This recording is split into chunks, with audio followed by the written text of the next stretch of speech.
제85편 고라 자손의 시 인도자를 따라 부르는 노래.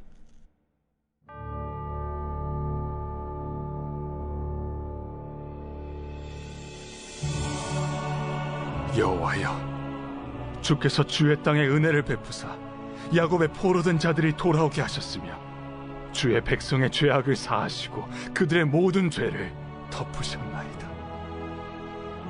주의 모든 분노를 거두시며 주의 진노를 돌이키셨나이다. 우리 구원의 하나님이여, 우리를 돌이키시고 우리에게 향하신 주의 분노를 거두소서. 주께서 우리에게 영원히 노하시며 대대에 진노하시겠나이까? 주께서 우리를 다시 살리사 주의 백성이 주를 기뻐하도록 하지 아니하시겠나이까? 여호와여, 주의 인자하심을 우리에게 보이시며 주의 구원을 우리에게 주소서. 내가 하나님 여호와께서 하실 말씀을 들으리니 무릇 그의 백성, 그의 성도들에게 화평을 말씀하실 것이라. 그들은 다시 어리석은 대로 돌아가지 말지로다. 진실로 그의 구원이 그를 경외하는 자에게 가까우니 영광이 우리 땅에 머무르리이다. 인애와 진리가 같이 만나고 의와 화평이 서로 입맞추었으며 진리는 땅에서 솟아나고 의는 하늘에서 굽어보도다. 여호와께서 좋은 것을 주시리니 우리 땅이 그 산물을 내리로다. 의가 주의 앞에 앞서가며 주의 길을 닦으리로다.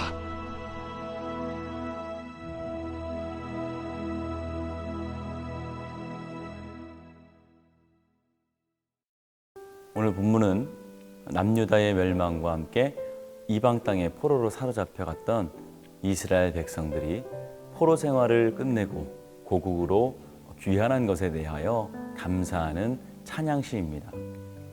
우선 하나님께서 은혜를 베푸셔서 이방 땅에 포로로 잡혀갔던 이스라엘 백성들의 죄를 사하시고 그들을 다시 본국으로 돌아오게 해주신 데 대해서 본문은 감사하고 있습니다. 사실 당시 이스라엘이 다시 회복된다는 것은 불가능에 가까운 일이었습니다. 나라는 완전히 황폐하였고 이스라엘 백성들은 포로로 끌려가 여기저기로 이방 땅에 흩어져야만 했습니다. 그런데 하나님께서 이 페르시아 고레스 왕의 마음을 움직이셔서 이스라엘 백성들이 바벨론에서 70년 만에, 예루살렘이 함락된 지 50년 만에 다시 고국 땅으로 돌아오게 하신 것입니다. 이 포로 귀환의 사건은 출애굽 사건에 버금갈 정도로 놀라운 사건이었습니다. 시인은 바로 이러한 은총을 베푸신 하나님께 먼저 감사의 찬양을 드리고 있습니다. 모든 일에는 원인과 결과가 있습니다.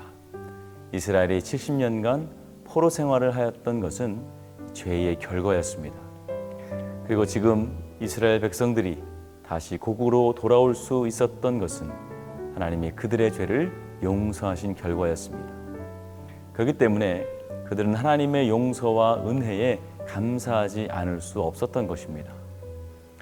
이처럼 하나님에 대한 감사와 감격으로 고향 땅으로 돌아오긴 했지만 그들의 기쁨도 잠시였습니다.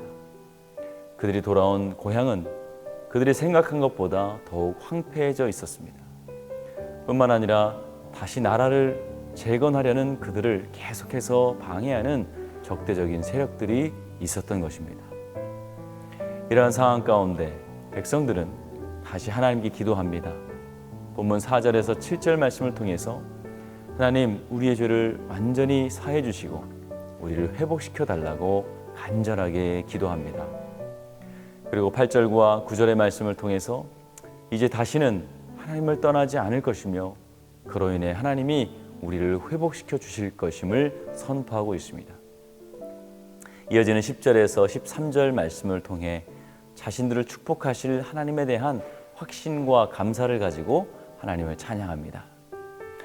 이처럼 오늘 본문은 하나님이 베푸신 은혜에 대한 감사와 기대를 찬양한 찬양시임을 알 수가 있습니다.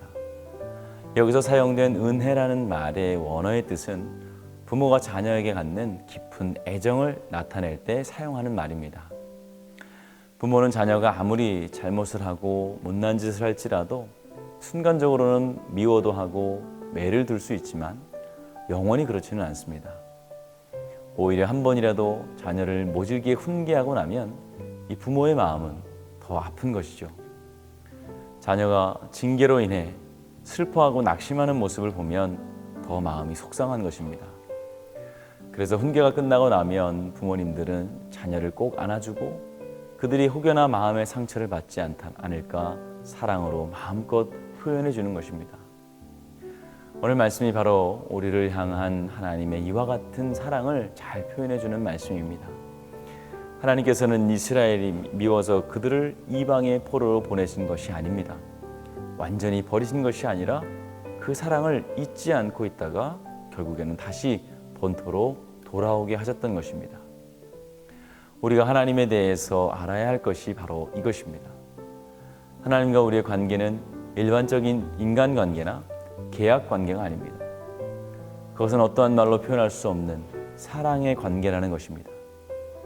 우리가 자녀를 사랑하는 이유를 과학적으로나 이성적으로 설명할 수 없는 것처럼 하나님과 우리의 관계도 그렇다는 것입니다.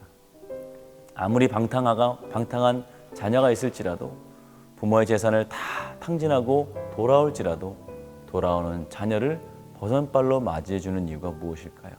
바로 내 자녀이고 내 사랑하는 아들이기 때문입니다. 로마서 8장의 말씀처럼 사망이나 기근이나 적신이나 칼이나 천사라 할지라도 그 무엇도 우리를 향한 하나님의 사랑에서 우리를 끊어놓을 수 없는 이유가 바로 이 사랑 때문입니다. 우리는 하나님의 자녀입니다. 그러므로 잠깐 하나님께 징계를 받았다고 해서 좌절해서는 안 됩니다. 자녀다움이란 무엇일까요? 부모에게 혼이 나더라도 언제 그랬냐는 듯 부모에게 안기는 것입니다. 하나님도 우리의 그런 모습을 기뻐하시며 더 큰 은혜와 사랑을 준비해 주시는 것입니다. 오늘 본문을 통해서 하나님의 사랑을 의심하지 마시고 오히려 하나님을 향한 애정과 사랑을 더 표현하시는 저와 여러분들이 되시길 주님의 이름으로 축원합니다. 기도하시겠습니다. 귀하신 아버지 하나님, 은혜와 사랑을 감사합니다. 우리를 여전히 사랑하시며 은혜의 손길로 우리를 인도하시는 하나님, 우리가 부족할지라도 하나님께서 자녀에게 좋은 것을 주실 줄 압니다. 이것을 믿고 주님께 구합니다. 우리가 어떠한 고난을 만날지라도 주님의 변치 않는 사랑을 주님 믿게 하여 주시고 의심하지 않게 하시고 더욱더 주님께 달려가는 주의 백성들 되게 하여 주시옵소서. 하나님, 아프신 분들 주님께서 기억하여 주셔서 아픈 곳에 보혈의 손으로 안수하여 주시고 깨끗이 나을 수 있도록 도와주시옵소서. 예수님의 이름으로 기도하였습니다. 아멘.